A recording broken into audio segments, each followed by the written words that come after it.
সে গলা কেটে দিছে। আপনি ইমাজিন করে দেখেন কত বড় নিষ্ঠুর। এই নিষ্ঠুর না, সে তো বিকৃত মস্তিষ্ক।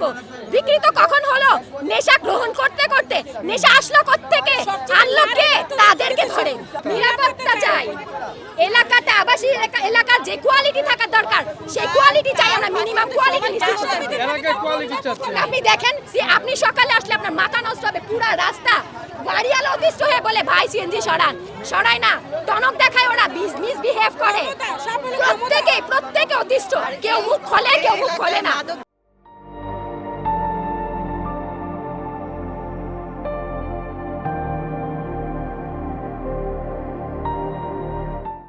লাভ নাই তো মুখ খোলে।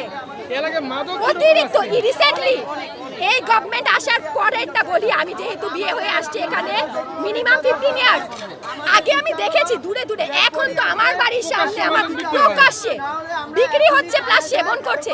যারা সেবন করছে হায়ার এডুকেটেড ক্লাসের গাড়িগুলো দেখবেন না, সবাই প্রাইভেট ইউনিভার্সিটিতে এত দামি দামি গাড়ি বাইক নিয়ে এসে এখানে থেকে মাদক কিনছে। তো অ্যাভেলেবেল কে করছে? যারা বিক্রি করে শুধু তাদেরকে ধরেন, ক্যাম্পাসীকে ধরেন যে তোমরা বিক্রি করছো, বা এলাকার লোকজনকে ধরেন, কিন্তু আসছে কোথায় থেকে? আসল জায়গায় হাত দেন না আপনি। আমার দেশে মাদক ঢুকছে কিভাবে? আর কোথায় যাব বলেন আমাকে? জনসম্মুখে হবে, জনসম্মুখে তার বিচার চাই। তার মারতে কতক্ষণ আছে? আপনি বিচার করতে এত সময় লাগাচ্ছেন। আর কি প্রমাণ চাই? প্রমাণ দরকার আছে? সব তো পেয়ে গেছেন। আবাসিক এলাকা, আবাসিক না, কমার্শিয়াল জোন, একটা বাচ্চা শান্তিতে আমরা থাকতে পারি না। সকাল হয় সিএনজি অটো রিকশার গ্যারেজে গালাগালিতে কেন হবে? কেন হবে আবাসিক এলাকায় কমার্শিয়াল জোন? বাড়িওয়ালারা দূরে দূরে বসে ভাড়া খাচ্ছে, আপনারা কেয়ারটেকারকে ধরেন, এই বাড়ির কেয়ারটেকারকে ধরেন। ওর মা বাবা নিজে হাত দিয়া কাটবো, ওর মা বাবারা সবর হইব, কিভাবে কাটলো? ওর বাবা নিজে হাত দিয়ে কাটবো, ওর সবর হইব। ওর কিন্তু টাকা দেওয়া হবে না, ডাইরেক্ট পাচ্ছি, ডাইরেক্ট আপনারা তুলে দিবেন, ডাইরেক্ট আপনারা তুলে দিবেন। ওর কিন্তু টাকা দেওয়া হবে না।